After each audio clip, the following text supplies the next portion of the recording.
तो देखिए हमारा टॉपिक चल रहा था संभाग, राजस्थान संभाग 7 संभाग हैं जिनमें हमने जयपुर संभाग, अजमेर संभाग, कोटा संभाग पढ़ लिया था। जयपुर संभाग में 5 जिले हैं, इसका सूत्र हमने देखा था आजा सीधो झुंझुनू। इसके बाद अजमेर में देखा था 4 जिले थे, जानम, अभीना, टोक। इसके बाद हमने पढ़ा था कोटा संभाग। कोटा में हमने देखा था बाबू को झाला। मैं आपको एक कहानी बता रहा था। लड़के का नाम था बाबू और उसके पिता का नाम था उदयराज प्रताप, और इनकी जो प्रेमिका थी उसका नाम था प्रिया। तो दोस्तों पहले तो प्रिया ने उसको लिए बोला था जयपुर संभाग पढ़ा था आजा सीधो झुंझुनू, तो आजा सीधो झुंझुनू से हमने जयपुर संभाग पढ़ा था। इसके बाद अजमेर में देखा था तो बाबू ने प्रिया से कहा था जानम, अभीना, टोक। इसके बाद हमने कोटा में देखा था तो प्रिया ने फिर कहा था, प्रिया ने जो बाबू को झाला दिया था। तो दोस्तों अगला पढ़ेंगे हम भरतपुर संभाग। चौथे नंबर पर आपका भरतपुर संभाग होगा। इसमें कौन कौन जिले आते हैं, क्या क्या क्वेश्चन पूछ जाते हैं भरतपुर संभाग। मैंने आपके लिए क्वेश्चन ही बताए थे कि कौन संभाग में कौन कौन से जिले हैं, और क्वेश्चन ये बताया था कि कोटा संभाग क्या क्या क्वेश्चन बनते हैं। सर्वाधिक नदियों वाला संभाग है कोटा संभाग, न्यूनतम जनसंख्या कोटा संभाग में है, शहरी जनती सर्वाधिक कोटा संभाग में पाई जाती है, मध्यवर्ती वाला संभाग अजमेर संभाग है, सर्वाधिक जनसंख्या वाला संभाग जयपुर संभाग है, सर्वाधिक जनसंख्या घनत्व वाला संभाग जयपुर संभाग है, सर्वाधिक साक्षरता वाला संभाग जयपुर संभाग है, राजधानी भी जयपुर संभाग है कि जब मत्स्य प्रदेश राजधानी भी जयपुर थी, और वैसे भी राजस्थान राजधानी जयपुर है। तो और सर्वाधिक अनुसूचित जनजाति में प्रतिशत वाला संभाग, फिर भी आपका आंसर क्या होगा, जयपुर संभाग। तो दोस्तों यहाँ तक हमने पढ़ लिया था। अब हम पढ़ेंगे भरतपुर संभाग। तो क्या हुआ था, बाबू जब वहाँ से लौट के आ जाता है झुंझुनू से, तो होता क्या है, घर पर आ जाता है तो उनके पिता उदयराज प्रताप बड़े दुखी होते हैं कि पढ़ नहीं रहा, इसकी बीएससी भी कंप्लीट नहीं हुई है। तो कुछ लोगों ने उसके लिए एडवाइस दी, सलाह दी कि ना एक हमारे यहाँ पर धौलपुर जिला है, वहाँ पर एक कॉलेज है, उस कॉलेज में इसको बीएससी करा दो, वहाँ पर आराम से पास हो जाएगा। तो इससे कहा था कि अपने लड़के को कहाँ से कराओ, बीएससी धौलपुर से। कहाँ से कराओ, बीएससी धौलपुर से, यहाँ कॉलेज है। तो दोस्तों आपकी ट्रिक बन गई है बीएससी धौलपुर। बीते देखो, बीते हम भरतपुर संभाग पढ़ें तो भरतपुर आएगा, क्या आएगा, भरतपुर जिला। और ऐसे सवाई माधोपुर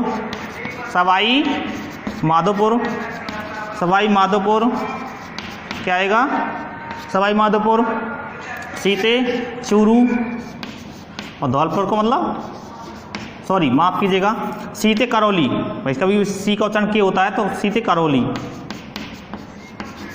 और होते धौलपुर। तो ये आपके 4 जिले भरतपुर संभाग में आते हैं, भरतपुर, सवाई माधोपुर, करौली और धौलपुर। अब क्वेश्चन क्या बनते हैं इसमें, क्वेश्चन आपके यही बनते हैं, न्यूनतम लिंगानुपात वाला संभाग, लिंगानुपात बहुत कम है यहाँ का, तो न्यूनतम लिंगानुपात वाला संभाग भरतपुर संभाग।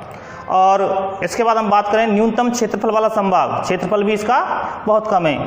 दूसरी बात हम बात करें नवीनतम संभाग, नवीनतम संभाग है 7वां संभाग है, ये बना था 4 जून 2005। तो 4 जून 2005 को बना था, वो नवीनतम संभाग भरतपुर संभाग, न्यूनतम लिंगानुपात वाला संभाग भरतपुर संभाग, न्यूनतम क्षेत्रफल वाला संभाग भरतपुर संभाग। ये क्वेश्चन पूछे जाते हैं। इसके अलावा कौन कौन जिले आते हैं, भरतपुर, सवाई माधोपुर, करौली और धौलपुर। दोस्तों अगला हम पढ़ेंगे, अब क्या करते हैं, इसको भरतपुर भेज दिए, धौलपुर भेज दिया, तो अगला हम संभाग हमारा आ रहा है बीकानेर संभाग। बीकानेर संभाग में 4 जिले हैं। कितने जिले हैं, 4। तो दोस्तों जब उसकी बीएससी वहाँ पर नहीं होती है, ये बीमार हो जाता है, इसको पानी सूट नहीं होता है, खाना भी सही ढंग से नहीं खा पाता है, सूख के लक्कड़ हो जाता है। जब उसको परेशानी हुई थी इसको धौलपुर में, तो उसको पिता ने वापस बुला लिया और इसकी बीएससी कंप्लीट नहीं हुई। तो इसको कहा, फिर कुछ लोगों ने एडवाइस दी कि देखो इसको क्या हो गई है, बीमारी हो गई है। डॉक्टर दिखाया तो डॉक्टर ने इसको बीमारी घोषित कर दी कि इसको तो टीबी की बीमारी हो गई, टीबी यानी तपेदिक रोग, ट्यूबरकुलोसिस, क्षय रोग जिसे हम बोलते हैं। अब कुछ लोगों ने कहा कि भाई इसके टीका लगेंगे, और टीका हमारे राजस्थान में टीका लगते हैं, वो एक प्रसिद्ध हॉस्पिटल है हनुमानगढ़ में, तो वहाँ पर हनुमानगढ़ में आप इसका टीका लगवा सकते हैं। अब बात यह है कि टीबी की बीमारी में, क्षय रोग या ट्यूबरकुलोसिस में कौन सा टीका लगता है जी, क्षय रोग में कौन सा टीका लगता है। तो दोस्तों ये भी एक साइंस का क्वेश्चन है, तो क्षय रोग में कौन सा टीका लगता है मैं आपको बता देता हूँ। BCG कौन सा लगता है? BCG का टीका। तो BCG टीका कहाँ लगवा लाओ? इसको हनुमानगढ़ में लगवा लाओ, हनुमानगढ़।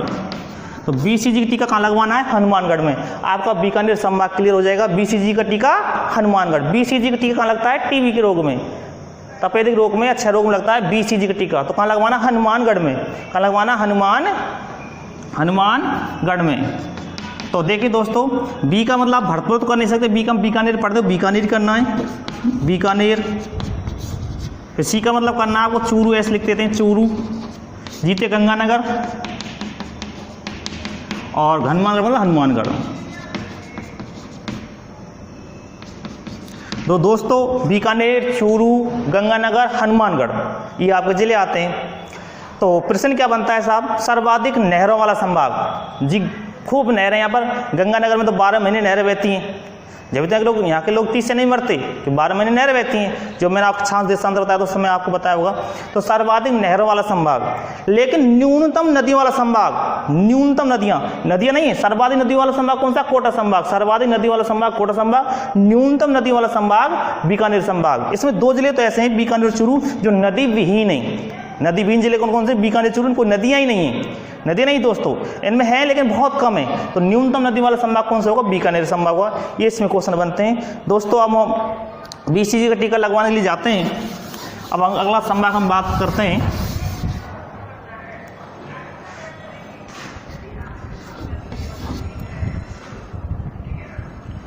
अगले हम संभाग की बात करेंगे। तो अगला जो संभाग हम आपके लिए बताएंगे सबसे पहले उदयपुर। उदयपुर संभाग में जिले वो 6 हैं जाती दोस्तों। कितने? 6 जिला दोस्तों। उसको BCG टीका लगवाया जाता है लेकिन वो बच नहीं पाता, वो एक्सपायर हो जाता है, उसकी मृत्यु हो जाती है बाबू की। अब क्या हुआ? उदयराज प्रताप अकेले थे कि उनकी पत्नी जो पहले मर चुकी थी, तो उदयराज प्रताप अकेले रह जाते हैं। अब बड़ी समस्या का विषय होता है, अकेले नहीं रह पाते हैं। तो ये क्या करते हैं? ये भी संन्यास लेने की सोचते हैं कि मैं भी, तू भी अब क्या करेगा अकेला, तेरा जीवन यापन कैसे होगा। ये भी घर से निकल जाते हैं और उदयराज, उनकी मृत्यु हो गई तो उदयराज भी मरते हैं। कैसे मरते हैं दोस्तों? उदयराज प्रताप डूबा चित्तौड़ में, उदयराज प्रताप डूबा चित्तौड़ में। आप क्या याद रखना? उदयराज प्रताप डूबा चित्तौड़ में। चित्तौड़ में जाकर डूब के इसकी मृत्यु हो जाती है। उदयराज प्रताप डूबा चित्तौड़ में, उदयराज प्रताप डूबा चित्तौड़ में। तो उदय का मतलब हुआ उदयपुर, राज मतलब राजसमंद, प्रताप मतलब प्रतापगढ़, डूक मतलब डूंगरपुर, बाग मतलब बाड़मेर, माफ कीजिएगा बांसवाड़ा, और चित्तौड़ मतलब चित्तौड़गढ़,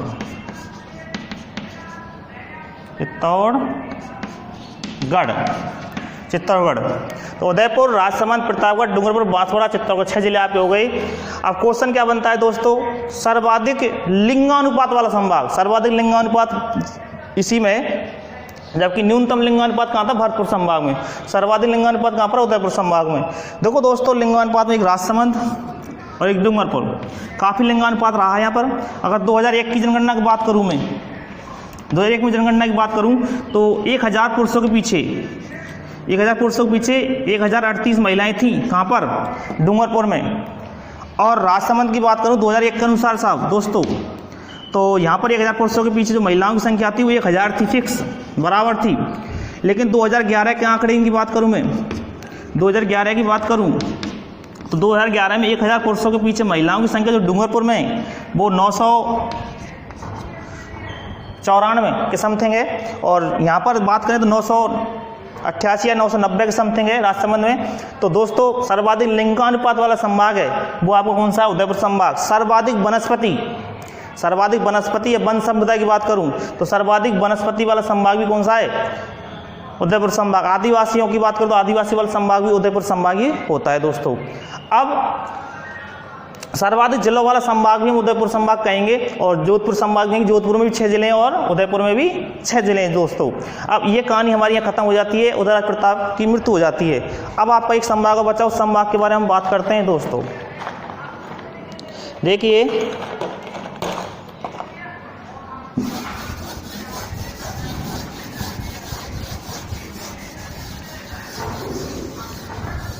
अब आपका आता है 7 नंबर जोधपुर संभाग।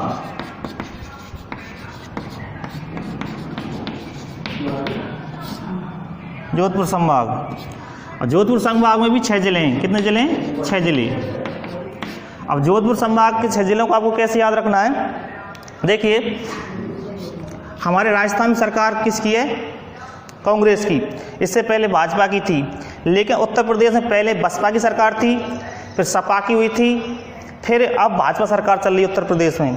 तो क्या हुआ था, जब बसपा जो सरकार थी, बहुजन समाजवादी पार्टी की हार हो जाती यूपी में, तो उत्तर प्रदेश में बहुजन समाजवादी पार्टी जो मायावती मुख्यमंत्री थी, उनकी जब हार हो गई थी तो क्या हुआ था, वो राजस्थान में आई थी, और राजस्थान में आने के बाद हाथियों के चित्र बनवाए दीवारों पर, और हाथियों के चित्र बनवाए तो उसने एक ही नारा लगाया था, जय जय जय बसपा, जय जय जय बसपा,